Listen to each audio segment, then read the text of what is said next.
দেখতে পাচ্ছেন দর্শক, শাহবাগ মোড় ব্লকেট করে তারা এখানে স্লোগান দিচ্ছেন এবং চতুর্পাশেই কিন্তু আন্দোলনকারীরা অবস্থান করছেন, আমরা সেটি দেখতে পাচ্ছি। এবং সেই সাথে মাঝখানে যারা নারী আন্দোলনকারী রয়েছেন তারা কিন্তু সেখানে ব্যানার বিছিয়ে তারা সেখানে বসে রয়েছেন। কিছুক্ষণ আগেই তারা শাহবাগ মোড় ব্লকেট করেছেন এবং আমরা দেখতে পাচ্ছি এখন কিন্তু চতুর্পাশেই যান চলাচল বন্ধ রয়েছে। চতুর্পাশের যে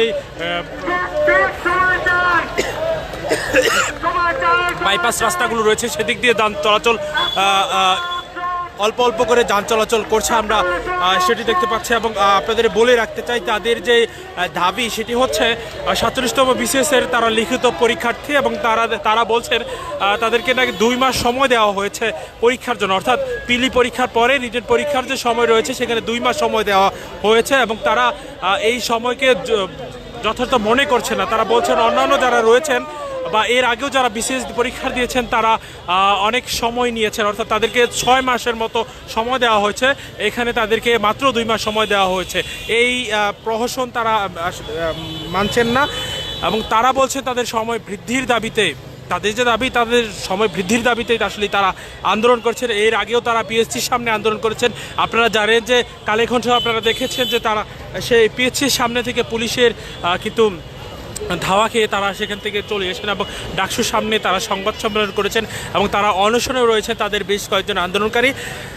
আজকে সন্ধ্যার পরে তারা সেই শাহবাগ শহীদ মিনার থেকে শাহবাগ ব্লকেট করার জন্য চলে এসেছেন এবং এখানে কিন্তু তারা ব্লকেট করছেন। আমরা দেখতে পাচ্ছি তারা কয়েকজন হয়তো বা সাংবাদিকদের সাথে কথা বলবেন, আমরা সেদিকে যাচ্ছি। শাহবাগ মোড়ের দৃশ্য এটি।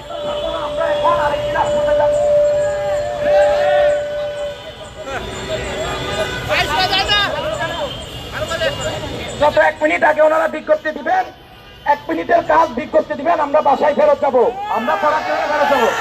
আর যদি ওনারা বিজ্ঞপ্তি না দেন আমরা রাত দিন সকাল সারাক্ষণ রাজপথের কোথাও না কোথাও থাকবো। সরকার আমাদেরকে রাজপথে পাবে, কোথাও না কোথাও পাবে। এই মুহূর্তে আমরা আরেকটি রাজপথে যাচ্ছি, আমরা সকাল থেকে আবার রাজপথে থাকবো। সরকার এই রাজপথ থেকে আমাদের হয় লাশ করে ফেরত দিবে আর না হলে আমাদের বিজ্ঞপ্তি দিবে। এই দুইটা বের আমরা কিছু বুঝি না। আজকে যত মিনিট আগে ওনারা পারেন ওনারা আমাদের এই ন্যায্য বিষয় মেনে নেবেন। আমাদের সাথে প্রত্যেকটি রাজনৈতিক দল, প্রত্যেকটি সংগঠন, প্রত্যেকটি বিবেকবান মানুষ, প্রত্যেকটি শিক্ষিত মানুষ, সভ্য মানুষ একমত যে আমাদের সাথে জুলুম হচ্ছে, আমাদের সাথে প্রতারণা হচ্ছে।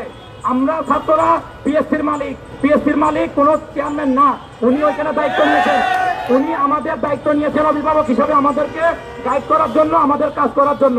ওনার নিজের কোনো ব্যক্তিগত কোম্পানি না এবং ওনার বাবার দিনের কোনো সম্পত্তি না। উনি আমাদের সবার দাবি মেনে নিয়ে উনি আমাদের বিজ্ঞপ্তি প্রকাশ করবে, এটা ওনার একমাত্র কাজ। কারণ আমরা ছাত্ররা এটা চাই ওনার কাছ থেকে। উনি কেউ না পিএসসির, উনি চলে গেলে আরেকজন চেয়ারম্যান আসবে। আমরা পিএসসির, আমরা শিক্ষার্থী, আমরা পিএসসি আজীবন থাকবো। আমরা এই রাজপথ থেকে বিজ্ঞপ্তি নিয়ে ফেরত যাবো। এখন থেকে আমরা আরেকটি রাজপথে যাচ্ছি। সাংবাদিক ভাই আমাদের সাথে চলেন, আমরা রাজপথ আজকে ছাড়বো না এবং বিজ্ঞপ্তিটা যত মিনিট আগে পারে, আজকে রাত দূরে থাক, 1 ঘন্টা আধা ঘন্টা যত মিনিট আগে পারে।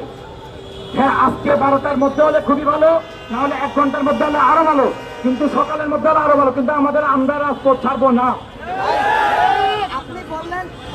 আমাদের পরীক্ষার যৌক্তিক সময় দিয়ে, হ্যাঁ মিনিমাম 2 মাস রুটিনের হাতে সময় রেখে যৌক্তিক সময় দিয়ে নতুন পুরাতনের এই বৈষম্য দূর করে আমাদেরকে লেভেল প্লেইং ফিল্ড দিয়ে আমাদের এই এতদিনের পরিশ্রমের প্রতি ওনারা একটা হৃদয়বান হবেন এবং আমাদের প্রতি জুলুম থেকে রেহাই দিবেন, আমাদেরকে প্রতারণা হাত থেকে বাঁচাবেন এবং আমাদের মেধার পরিচয় দেওয়ার, মেধার প্রমাণ দেওয়ার একটা সুযোগ দিবেন। আমাদের ভাই বোনেরা অলরেডি 72 ঘন্টা অনশনে আছেন। আমরা 1 মাস যাবত ধরে 39 দিন আমাদের সময় দিয়েছেন, আমরা 1 মাস ধরে আন্দোলন করতেছি। এখান থেকে কোথায় যাবেন? এখান থেকে আমরা এখন নীলক্ষেতের দিকে যাচ্ছি। নীলক্ষেত অবরোধ করবেন এখন আপনারা? আমরা নীলক্ষেতে বসে থাকবো, এরপরে সারা রাত বসে থাকবো, আমরা বিজ্ঞপ্তির অপেক্ষায় থাকবো। ওনারা আমাদেরকে বিজ্ঞপ্তি দিবেন, আমরা বাসায় যাবো। আর আমার ভাই কিন্তু 72 ঘন্টা আছেন, ওর কিছু হইলে এই সরকারেরও খবর আছে। এই সরকার প্রথম দিন বলেছেন ছাত্রদের সরকার, ছাত্রদের ছাত্র ওনারা কি করেছেন আমরা এখনো দেখিনি। ইভেন ওনাদের আমলে ছাত্ররা ব্যাপক মার পায়, আজকেও আমাদের বাইরে মার খেয়েছেন। প্রতিটা বিষয় নিয়ে ওনারা সরকারি আচরণ করতেছেন। টিএসপি উনি বলতেছেন ওনারা যেমনটি শুনছিলেন, তারা বলছেন যে তারা এই শাহবাগ মোড় ছেড়ে তারা নীলক্ষেতের দিকে যাবেন এবং সেখানে তারা রাজপথ দখল করবেন, অর্থাৎ তাদের যে প্রধান সেখানকার নীলক্ষেতের প্রধান সড়ক তারা অবরুদ্ধ করবেন তাদের দাবি নিয়ে। যতক্ষণ পর্যন্ত দাবি মেনে নেওয়া না হবে ততক্ষণ পর্যন্ত তারা নীলক্ষেত মোড়েই থাকবেন, এমনটি বলছেন।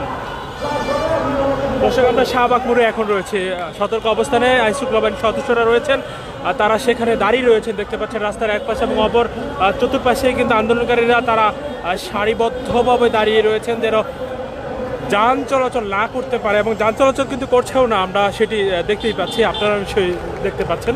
কিছুক্ষণ আগেই তারা এসেছেন এবং এসেই শাহবাগ মোড় ব্লকেট করেছেন। আমরা দেখতে পেরেছিলাম যে শাহবাগ থানার সামনে তারা আইনশৃঙ্খলা বাহিনী যে ব্যারিকেড সেটি দিয়েছিল, ব্যারিকেড তারা আইনশৃঙ্খলা বাহিনীর সাথে কথা বলে এখানে এসেছেন, এবং এখন কিন্তু আমরা দেখতে পাচ্ছি এখান থেকে তারা যেমনটি বলেন কিছুক্ষণ আগেই যে তারা এখান থেকে সরে যাচ্ছেন, তারা নীলক্ষেতের দিকে যাবেন এবং সেখানে তারা ব্যারিকেড অর্থাৎ ব্লক করবেন নীলক্ষেতের যে সড়ক রয়েছে।